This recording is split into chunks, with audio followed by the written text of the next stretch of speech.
Kutipan Gubernur Jenderal Inggris Thomas Stamford Raffles menggambarkan jejak pertambangan timah di Pulau Bangka Belitung yang telah ada sejak abad ke-17 di masa Kerajaan Sriwijaya. Diawali pada tahun 1722, Kerajaan Sriwijaya menjalin perjanjian kerjasama perdagangan dan pertambangan dengan hanya menjual timah kepada VOC. Kemilau timah ternyata turut menarik perhatian pemerintah Britania di Indonesia yang kala itu dipimpin oleh Thomas Stamford Raffles.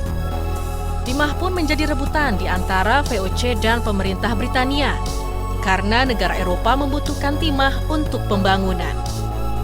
Kejayaan timah sejak zaman Kerajaan Sriwijaya dapat dilihat dari temuan prasasti batu kapur di Desa Kota Kapur, Kecamatan Mendo Barat, Kabupaten Bangka. Dulu Desa Kota Kapur merupakan kawasan penambangan timah. Selain itu, peninggalan Kerajaan Sriwijaya berupa lempengan-lempengan timah yang ditulisi huruf Sanskerta berisi mantra, makin memperkuat teori bahwa Kerajaan Sriwijaya sudah memanfaatkan keberadaan timah untuk menciptakan media tulis di samping serat kayu, gading, dan kertas. Sejarah timah di Indonesia ini sebenarnya kapan persisnya ditambang itu sebenarnya tidak diketahui, dan perkiraan ini pada masa Sriwijaya sudah ada bukti. Jadi situs arkeologi yang ditemukan di Palembang ada bongkah-bongkahan timah yang ditulis dalam bahasa Sanskerta. Artinya bahwa pada masa Sriwijaya abad ke-7 itu sudah mulai timah ditambang oleh penduduk setempat. Dan kemudian juga Sriwijaya ini melakukan perdagangan timah pada abad ke-7 itu sudah sampai ke Afrika. Jadi artinya baik dari segi penambangan maupun dari segi marketing atau pemasaran timah ini sudah dimulai pada masa Sriwijaya. Dan karena itu pula Sriwijaya ingin sebenarnya untuk monopoli perdagangan timah, penambangan timah yang ada di Bangka ini. Letak geografis timah berada di jalur timah Asia Tenggara atau yang lebih dikenal dengan Southeast Asian Tin Belt, memanjang dari arah utara ke selatan, mulai dari Myanmar, Thailand, semenanjung Malaysia, hingga ke daerah kepulauan penghasil timah di Indonesia yaitu Pulau Kundur di Riau, Pulau Bangka Belitung, serta sebagian wilayah Kalimantan Barat. Kini, di abad ke-20, Pulau Bangka Belitung masih menjadi penghasil timah terbesar di Indonesia. Sebesar 30% permintaan timah di dunia internasional diproduksi di Pulau Bangka Belitung. Saat ini, timah memang sangat dibutuhkan sebagai bahan pendukung pembuatan berbagai barang elektronik yang digunakan dalam kehidupan sehari-hari. Sedangkan di zaman dahulu, timah hanya digunakan sebagai bahan solder untuk mematri kemasan kaleng-kaleng teh yang diproduksi oleh negara-negara luar.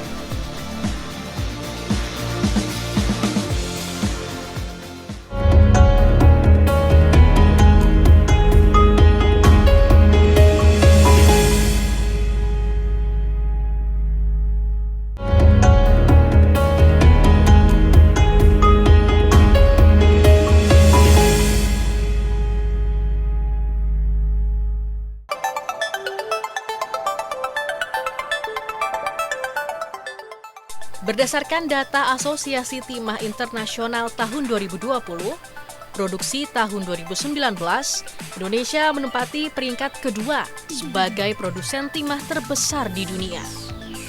Indonesia merupakan salah satu dari 4 produsen timah utama di dunia, yakni China, Myanmar, dan Vietnam. Sebanyak 30% pasokan timah dunia berasal dari Indonesia, dan 95% timah ditambang berasal Provinsi Bangka Belitung dan berpusat di Pulau Bangka. Badan Pusat Statistik Provinsi Kepulauan Bangka Belitung mencatat, produksi timah pada semester 1 tahun 2019 mencapai 37.700 ton.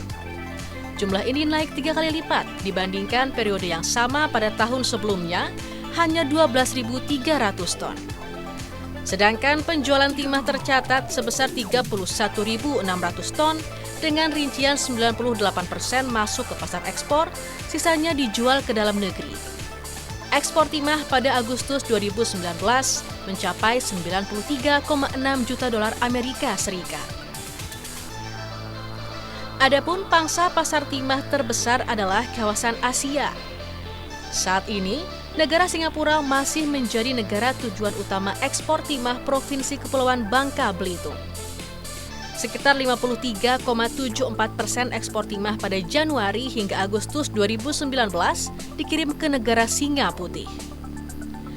Timah juga diekspor ke negara lain seperti India, Jepang, Korea Selatan, dan Belanda yang berada dalam 5 negara tujuan utama ekspor timah. Dengan nilai rata-rata ekspor berkisar antara 5,20% hingga 13,28%. Pada tahun 2020, PT Timah Tbk selaku pemilik izin usaha pertambangan timah menargetkan ekspor komoditas biji timah sebesar 60.000 ton atau 5.000 ton setiap bulan. Sebagai upaya meningkatkan ekspor untuk membangun perekonomian dalam negeri. Saat ini wilayah tambang yang dikuasai Timah Tbk mencapai 512.369 hektar di darat dan lepas pantai Kepulauan Bangka, Belitung, dan Kundur. Dari proses pengambilan timah di tambang, kita ada beberapa proses. Jadi proses mining, proses digging, penggalian, proses hauling ke arah pengolahan. Lalu kita processing di pengolahan. Dari pengolahan itu nanti kita bisa menghasilkan timah di kadar 70%. Setelah kadar 70%, nanti kita bawa ke gudang biji timah untuk diproses upgrading sampai di kadar 90%. Nah, 90% kita lebur di UNMET, di unit metalurgi Mentok di Bangka Barat. Dalam roda perekonomian tambang, timah masih menjadi potensi pertambangan besar hingga 10 tahun ke depan. Berdasarkan data Dinas Energi Sumber Daya Mineral Provinsi Bangka Belitung, pada tahun 2019 sumber daya timah di Babel berkisar 230.474 metrik ton. Timah juga memiliki potensi mineral ikutan yang memiliki nilai tinggi, antara lain zikron, alminit, thorium, monazit, serta kaolin. Mineral ikutan harus dilakukan pengolahan dan pemurnian di dalam negeri agar mineral ikutan tidak ikut terbawa saat pengiriman timah. Untuk meningkatkan pengelolaan mineral ikutan tersebut, pemerintah Provinsi Bangka Belitung telah mengatur pengolahan berdasarkan Peraturan Daerah Nomor 1 Tahun 2019 tentang pengelolaan mineral ikutan dan produk samping timah di Provinsi Bangka Belitung.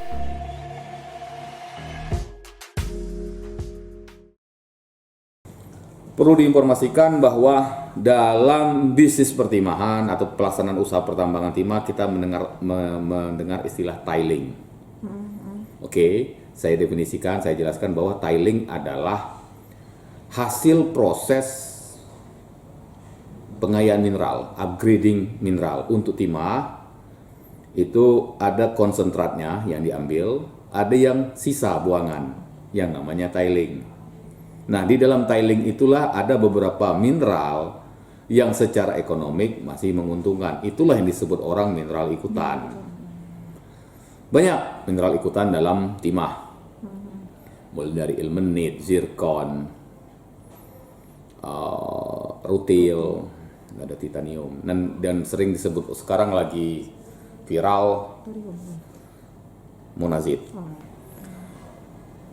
Perlu saya informasikan bahwa dari sudut pandang mineral ekonomi tambang, suatu sumber daya menjadi cadangan, artinya dia untung, profit, itu ada yang namanya cut-off grade. Grade itu bisa ditambang kalau untung dalam hal harga, teknologi, peraturan, dan lain sebagainya. Ketergantungan masyarakat Bangka Belitung terhadap timah sebagai sumber ekonomi masih sangat tinggi. sektor pertambangan timah masih menjadi andalan dan memberikan kontribusi tinggi terhadap pertumbuhan ekonomi di Bangka Belitung. Pada tahun 2019, diketahui produk domestik regional bruto (PDRB) timah menyumbang 40% dari total pendapatan asli daerah Provinsi Bangka Belitung. Sesuai data dari Badan Keuangan Daerah Pemerintah Provinsi Babel tahun 2019, dana bagi hasil DBH pertambangan mineral untuk Provinsi Babel mencapai 383,87 miliar rupiah dengan rata-rata tiap tahun sebesar 127,95 miliar rupiah. Sementara untuk pembayaran royalti 266,02 miliar rupiah atau rata-rata tiap tahun senilai 88,67 miliar rupiah.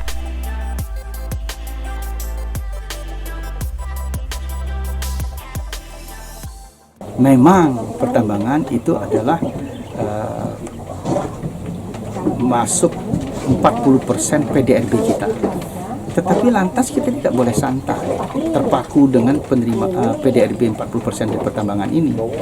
Nah, makanya saya sampaikan bahwa kita sudah mulai harus, dan memang sudah kita kerjakan, sudah harus mentransformasikan tambang ini.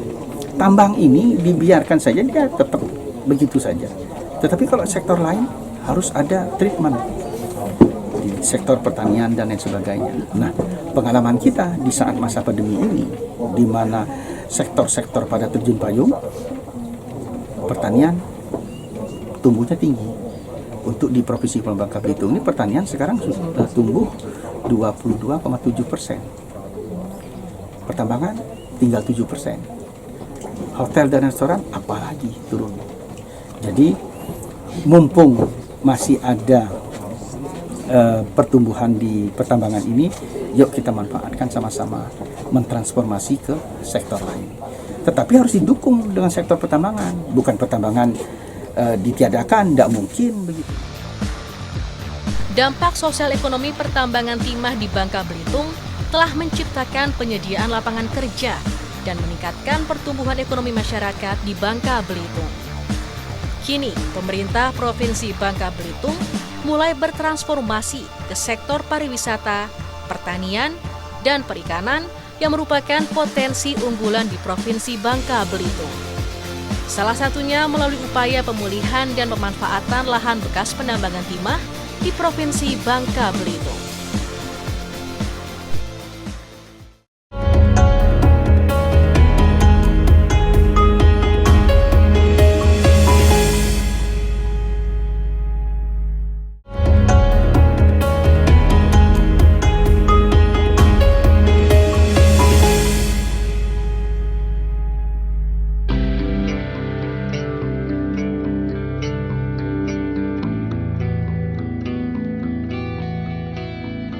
Pada tahun 2019, Walhi Provinsi Kepulauan Bangka Belitung menyebutkan sekitar 1.053.353,19 hektar lahan di Bangka Belitung rusak kritis.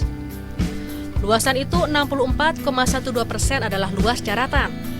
Kerusakan hutan terparah berada di Pulau Bangka, yakni 810.059,87 hektar atau 76,91% dari daratan Babel. Kini lahan bekas tambang di Kepulauan Bangka Belitung mulai bertransformasi menjadi lahan hidup bernilai ekonomi. Pemanfaatan lahan bekas tambang disertai upaya pemulihan lahan yang telah rusak agar dapat berfungsi optimal, yakni melalui kegiatan reklamasi dan revegetasi untuk meningkatkan unsur hara tanah bekas penambangan timah.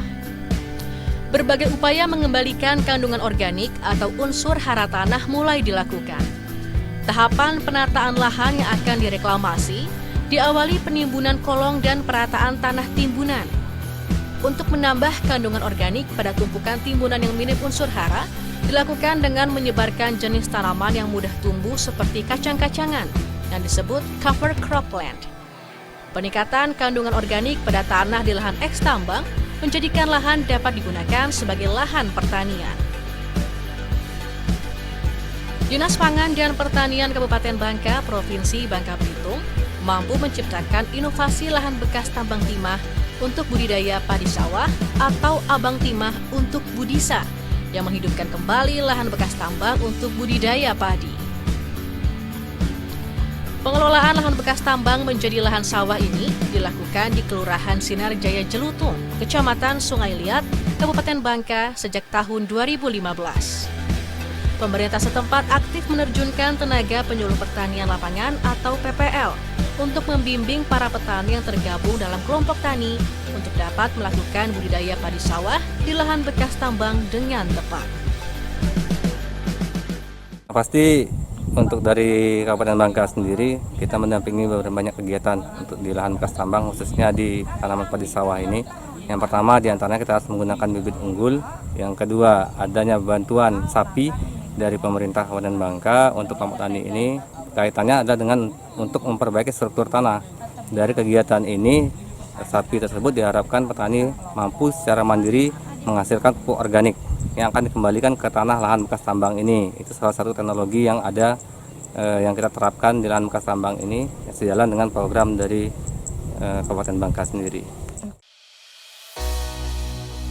Pemanfaatan lahan eks tambang sebagai lahan pertanian yang dilakukan oleh warga Sinar Jaya Jelutung, Kecamatan Sungai Liat, Kabupaten Bangka yang tergabung ke dalam Gabungan Kelompok Petani atau Gapoktan Mekar saja. Kini berhasil panen padi dari lahan eks tambang timah hingga 5,1 ton per hektar. Para petani juga menerapkan program Mina Padi dengan melakukan budidaya ikan air tawar di sekitar areal persawahan.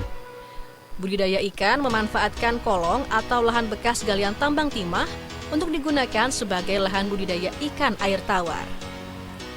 Salah seorang petani, Rozali, merasakan sekali manfaat dari inovasi pemanfaatan lahan eks tambang sebagai lahan pertanian.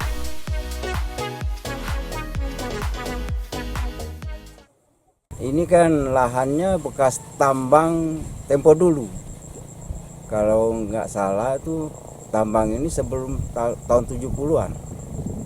Jadi lahan ini udah menjadi lelap kata kami itu.